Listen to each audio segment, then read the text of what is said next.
Pemirsa, Indonesia meraih kemenangan keduanya di grup C Piala Asia U17 usai membungkam Yaman 4-1.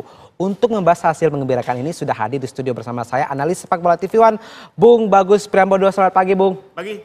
Ya. Wah, semangatnya lega ya, Bung ya. Permainannya sangat percaya diri tadi malam. Bagaimana Anda melihat, Bung? Ya, saya pikir semalam Indonesia Junior berhasil menunjukkan satu permainan yang atraktif ya.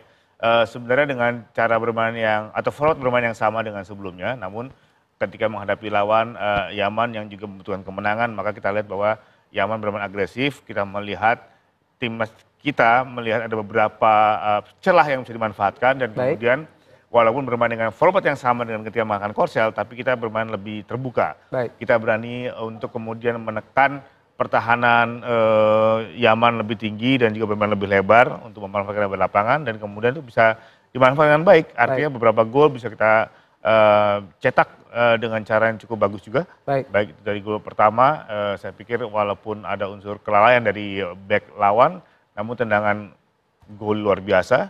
Kemudian juga gol yang dicetak oleh timnas kita di sesi berikutnya ya, itu juga sangat menarik sih sebenarnya. Baik, dibanding dengan Korsel beberapa waktu lalu, Indonesia lebih cenderung bertahan. Kemarin cenderung menyerang pesta gol buktinya. Betul. Apa sih sebenarnya materi teknikal yang bisa Anda lihat yang membedakan kedua laga ini, Bung?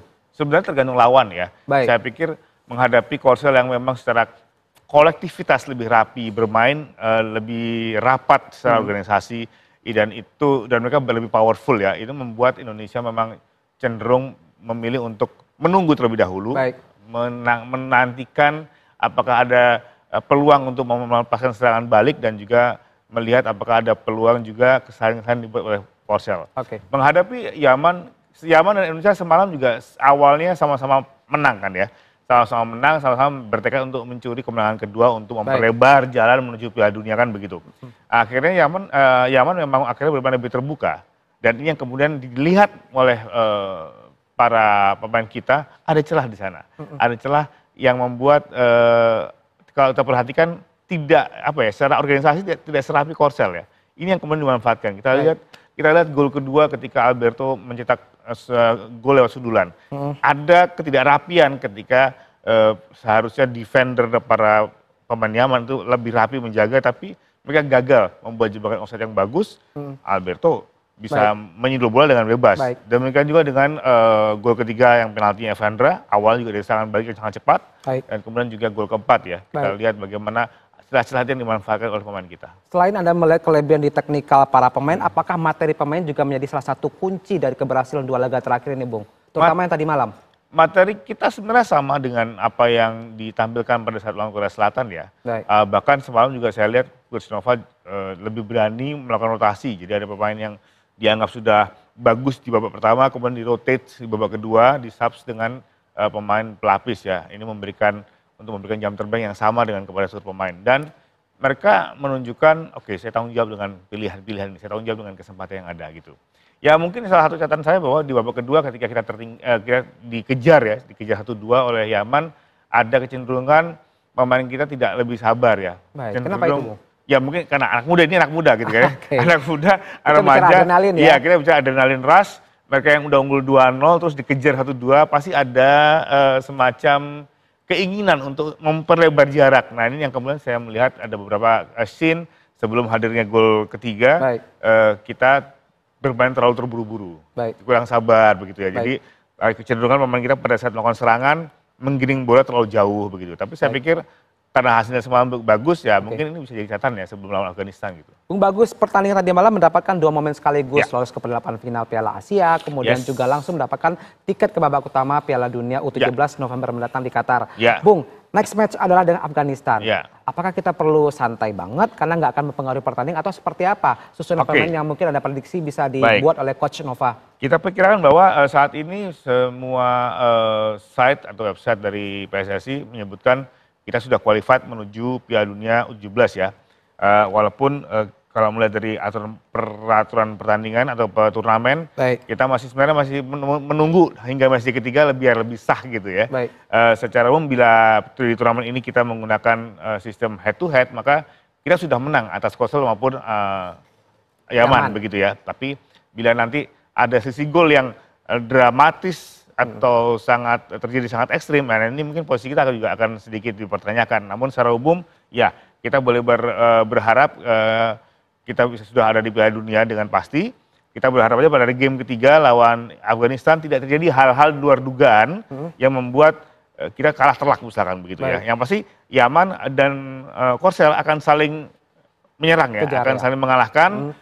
Korsel butuh 3 poin tambahan, demikian juga dengan Yaman butuh 3 poin tambahan dengan sisi gol yang lebih bagus. Saat ini sisi gol kita adalah +4, sementara Yaman -1, Korsel +5 nih ya. Baik. Gitu. Tapi apakah kita perlu masih menurunkan tim-tim yang berkualitas dengan dream teamnya pada laga selanjutnya? Bang? Rasanya Coach Nova ini kalau menurut saya ya, tebak-tebakan Batman aja nih ya.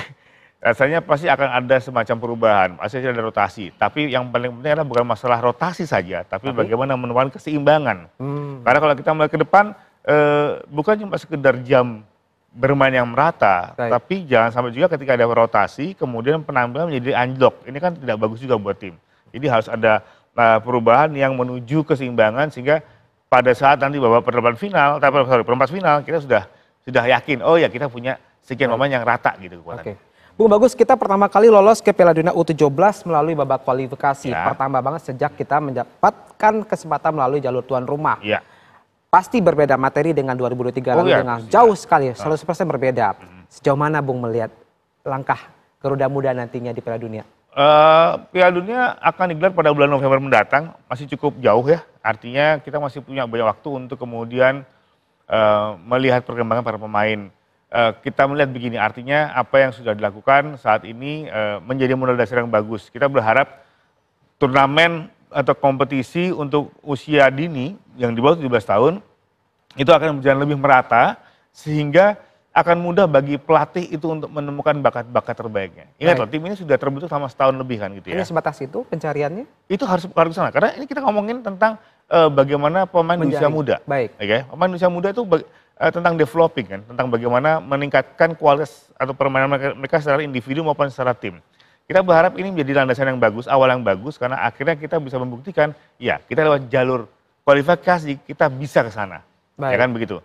Nah, sampailah kita ke Piala Dunia. Itu dulu aja begitu kan gitu. Nanti di Piala Dunia ini kita lihat bagaimanakah dari saat ini sampai bulan November apa yang terjadi pada mereka, apa yang terjadi dengan kompetisi internal di Indonesia. Apakah kita sudah punya cukup kompetisi untuk mereka? Kan begitu. Dan jangan salah untuk menambah jam terbang mereka. Betul sekali. Dan jangan salah kenapa Piala Dunia itu yang untuk junior itu dibikin 2 tahun sekali begitu, 2023 2025. Sebenarnya untuk bagian dari generasi itu sendiri begitu. Bung, kita di 2023 hanya sampai di fase grup kualifikasi. Tidak ada kemenangan waktu itu ya kalau nggak salah ya Bung ya. Nah Anda sendiri dengan melihat materi yang saat ini mungkin ada prediksi ada Matthew Baker dengan materi tadi, apa harapan paling tinggi Anda? Apakah lolos dari fase grup atau bagaimana Bung? Saya sih berharap tim ini bisa meraih sejarah satu-satu ya, one by one, step by step. Artinya kalau tadinya kita belum pernah menang ya kita berharap mungkin untuk Piala Dunia berikutnya kita bisa menang paling nggak satu game dulu aja, begitu ya. Satu step kecil ke depan, step kecil ke depan itu penting kok. Misalkan kita di edisi sebelumnya kita pernah kebobolan, tapi kemudian di edisi berikutnya kita clean sheet, itu udah bagus menurut saya sebagai untuk menapaki bahwa kita bisa besar itu. Tenang aja, nggak usah terlalu khawatir terhadap anak-anak muda gitu ya. Biarkan mereka berkembang, biarkan mereka mencoba, biarkan mereka mengalami sendiri apa artinya kemenangan di turnamen Piala Dunia, apa artinya kekalahan di Piala Dunia. It's gonna be different. Gitu. Bung, pesta gol semalam keberhasilan sampai ke Piala Dunia 2025 nanti November, menurut Anda kita bicara sedikit prediksi yang mungkin sedikit tidak begitu relevan. Apakah ini akan ada efeknya secara emosional bagi timnas senior Bung? Dan juga lagi berjuang nih. Harusnya ya, paling tidak semoga ini menjadi bukan cuma sekedar senior, tapi kepada kita yang suka sepak bola nasional. Kita setidaknya tim junior menunjukkan di level mereka mampu melangkah jauh. Ya di level mereka, artinya ya tentu saja sistem yang ada di junior beda dengan yang senior kan begitu, tapi di level mereka punya peperangan sendiri dan mereka sudah buktikan, ya saya bisa maju. Artinya di senior, kita berharap senior dengan format yang berbeda, dengan tantangan berbeda, semoga ayo kita juga bisa tunjukkan. Nah saya pikir ini yang harus dikedepankan bahwa memang tidak bisa di-compare secara langsung, tapi semoga spiritnya sama nih. Baik, gitu. Semoga amin.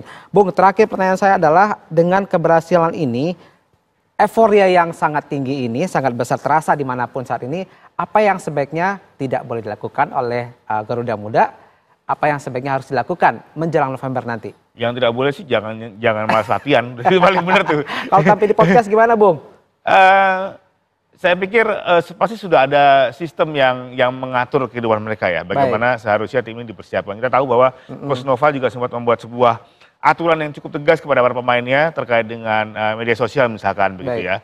Ya memang itulah bagian dari perkembangan. Kita nggak tahu apakah mereka butuh eksplorasi atau apa ya istilahnya ya, semacam promosi yang besar-besar apa tidak gitu kan. Kita lihat bagaimana sekarang kebutuhan tim ini sendiri.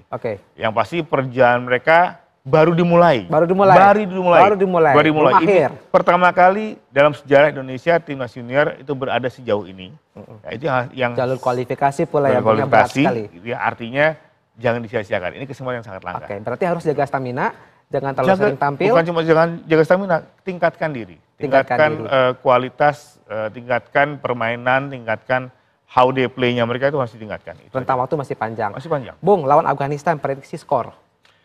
Afghanistan, saya merasa bahwa tim ini punya kemampuan untuk bermain lebih banyak, lebih sering, lebih agresif gitu kan ya. Tapi yang penting bagaimana caranya supaya kita tidak kebobolan. Tidak kebobolan itu aja. Tidak kebobolan. Terus yang kemudian skor mah nggak perlu banyak-banyak ya. Yang 1-0 udah selesai kan begitu.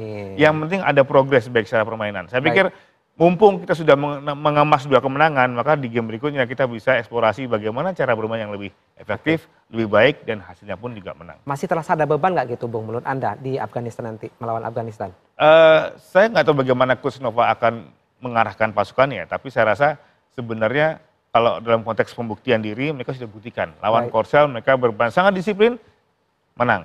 Lawan Yaman, disiplin dan eksplorasi taktik, berjalan baik, menang. Afgan, yuk kita coba lagi. Apa yang masih kurang, kita eksplorasi. Apa yang masih bisa dikembangkan, coba tantang kepada mereka kan begitu. Ya. Yang pasti kita doakan semua bagi seluruh lapisan masyarakat Indonesia agar menjaga mental pemain, jangan membuli di sosial media, apalagi menjatuhkan mental pemain yang masih cenderung muda, yang sangat labil ya, Bung ya. Bung Bagus, dan nggak perlu dilihat lah apa kata medsos lah. Betul. Para pemain itu kayak dikunci mesti gitu. Ada supervisi sendiri ya, Bung ya. Saya pikir apa yang sudah, sekali lagi saya bilang bahwa penerapan apa yang diterapkan Coach Nova kepada para pemain sudah cukup bagus kok. Ketika dia atur bagaimana kehidupan para pemain di selama pelatnas ya, teruskan aja nggak apa-apa. Teruskan saja, dan semoga teknikal mereka semakin meningkat karena masih ada lebih waktu dari 3 bulan lagi sekarang untuk berlaga di babak utama Piala Dunia U17 di Qatar November nanti. Bung Bagus Priambodo, terima kasih banyak atas waktu Anda. Semoga semuanya berjalan lancar. Dan kita harapkan semuanya timnas U17 kembali memetik kemenangan melawan Afghanistan. Amin.